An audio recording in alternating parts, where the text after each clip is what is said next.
All right, so here was my internal network.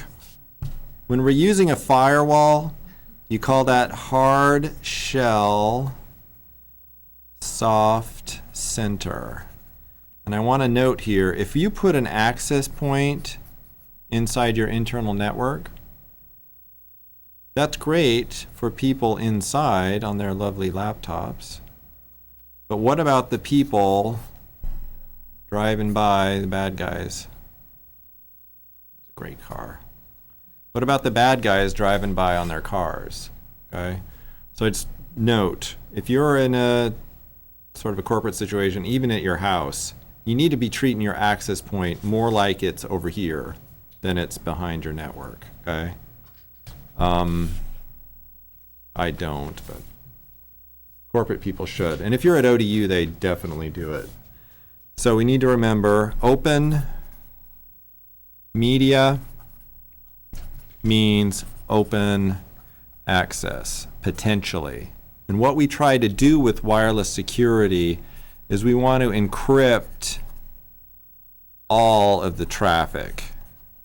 Okay, we'll put an exclamation mark there. That's the number one thing we want to do. And most of what I'm going to be talking about is actually just protecting you from getting decrypted. Right? So let's talk about some stuff. All right, does anybody got an access point with no password? You ever gone to a coffee shop and you just flip up your laptop and it has the name, I don't know, what's the Starbucks one? I never go to Starbucks. So if, I'll put in a plug for Stella. So if I go to Cafe Stella and it says Stella and I join and I don't have a password, then everything is clear text.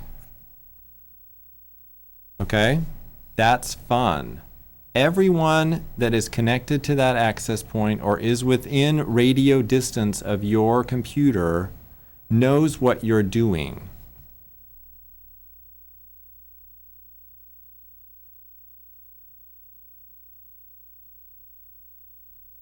So the guy that's huddled around the corner in the booth facing out so no one can see his screen that you don't know what he's doing,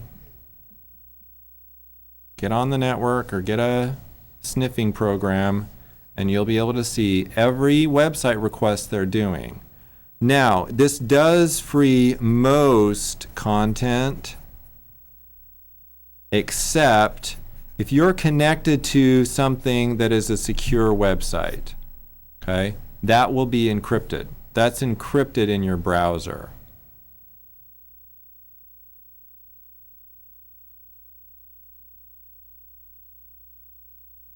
Just to note though, it'll still say what website you went to. The requests aren't encrypted. The content is, okay? So no password is completely all in the clear. That is scary. Where are we at here? We had someone here that we were going to let them VPN or whatever into our network. A VPN is actually okay. So I'll just note that. If you're using a VPN, all of your traffic is encrypted before it leaves your computer.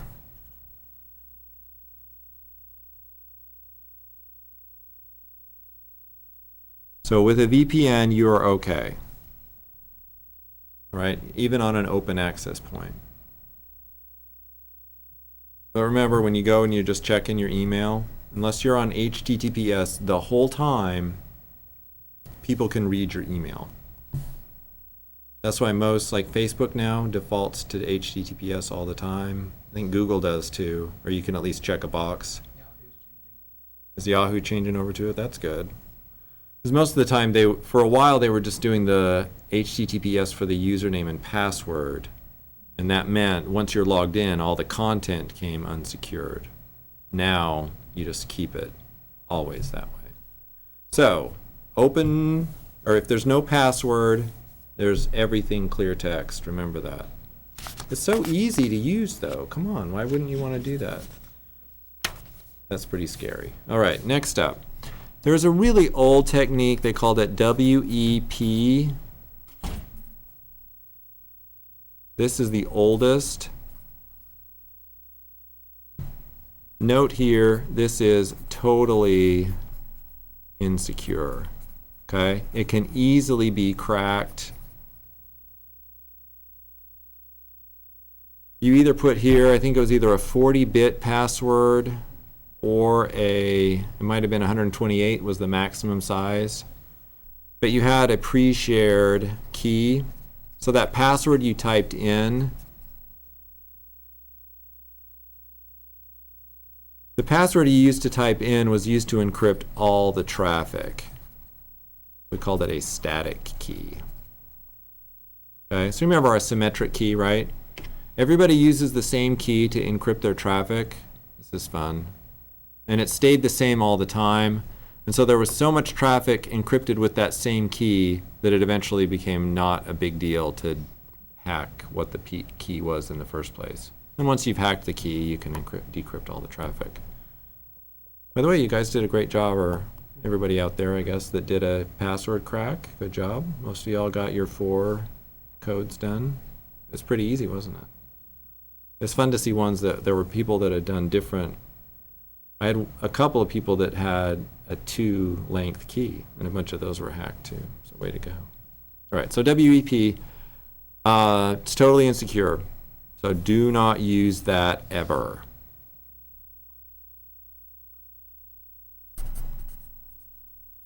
There's not a big difference between WPA and WPA2, but those are the current sort of state of the art. WPA is a little older. WPA2 is the new current one.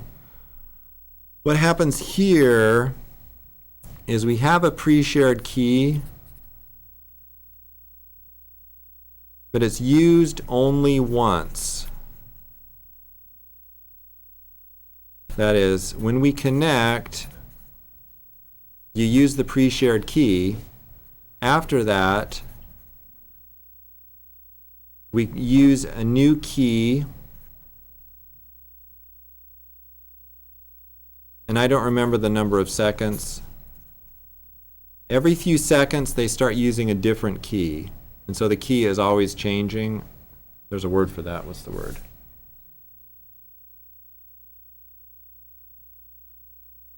Oh, come on. Where is it? Oh, well, too bad. Yeah, but I think it's TKIP, temporal key, anyway, something. There's a word for it. There is a word. I mean, this is static key and this is something other key, so sorry. Revolving, rotating, regenerating, those are all great words for what's happening.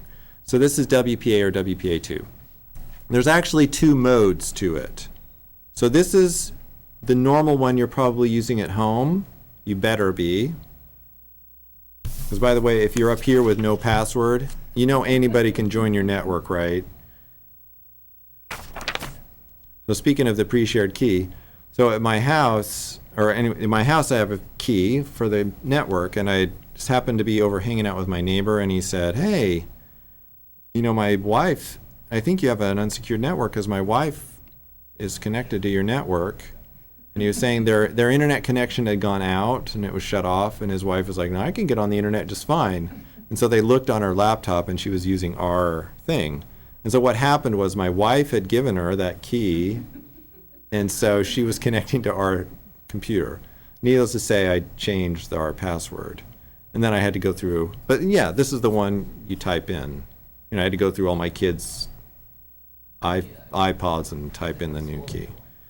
All right, so now we have, there's another mode. They call this one enterprise mode.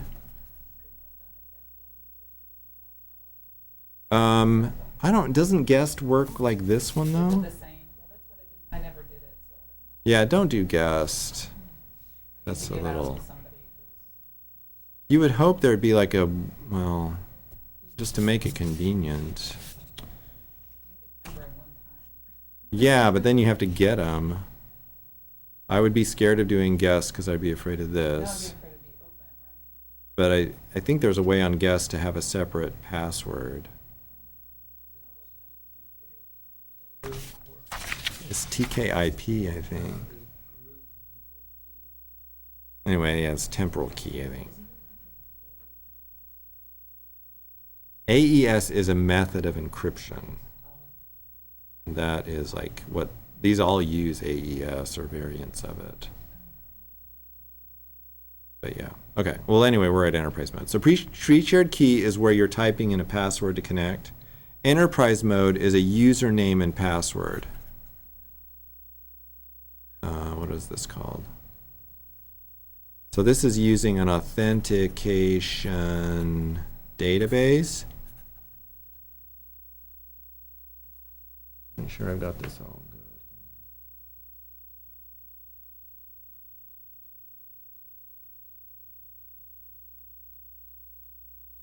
good. Okay.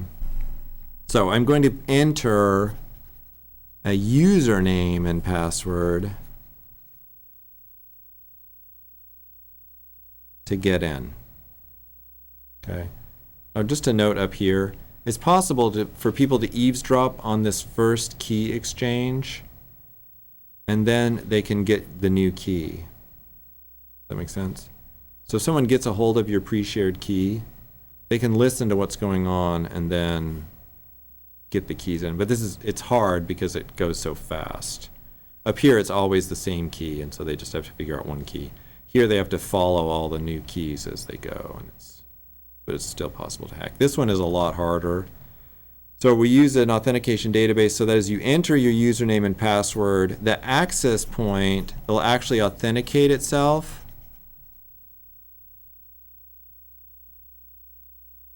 It uses the public key infrastructure, PKI. Oops, access authenticates. Anyway, access point. Sorry. The access point is going to authenticate with that private key. And so you know you're connecting to the right place.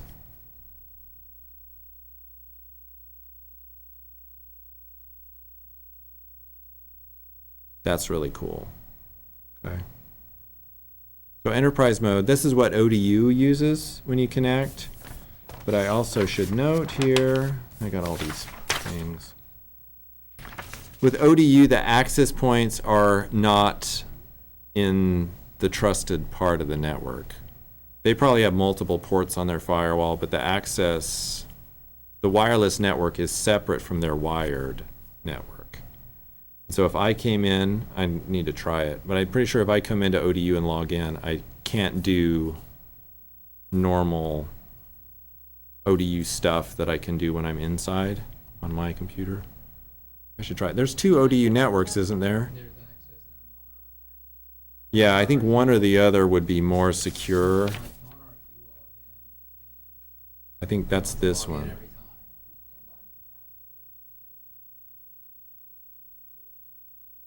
So whichever one you use is like more secure, they might let you do that. So there's one up here and then one down here. ODU has two kinds, right? So if you use this one, they probably don't let you in to, or wouldn't let me into other more secure stuff. But if you were here, they might let you. Anyway, this is still pretty risky, and a lot of times you might want to still use a VPN. I'm just talking about for corporate use. So even, if I'm here, I'm connecting to ODU's access point, they might want me to still have a VPN in order to get at stuff.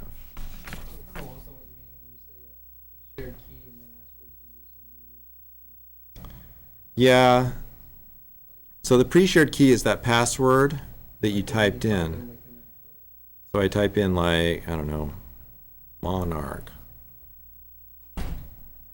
Okay, so that's the pre-shared key. Everyone types in that same password, right? But when I connect, I immediately get a new key. You guys remember we talked about that? They change the key immediately. So you get a different key than I would get.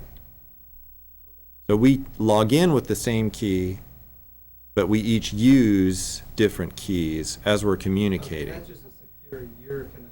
Right. Not necessarily, okay, because that threw me off. I was thinking like, changing the password every 2 seconds. I thought you were talking about No, connection. that's why it's the pre-shared. So this is, they call it the pre-shared, and it was up here too.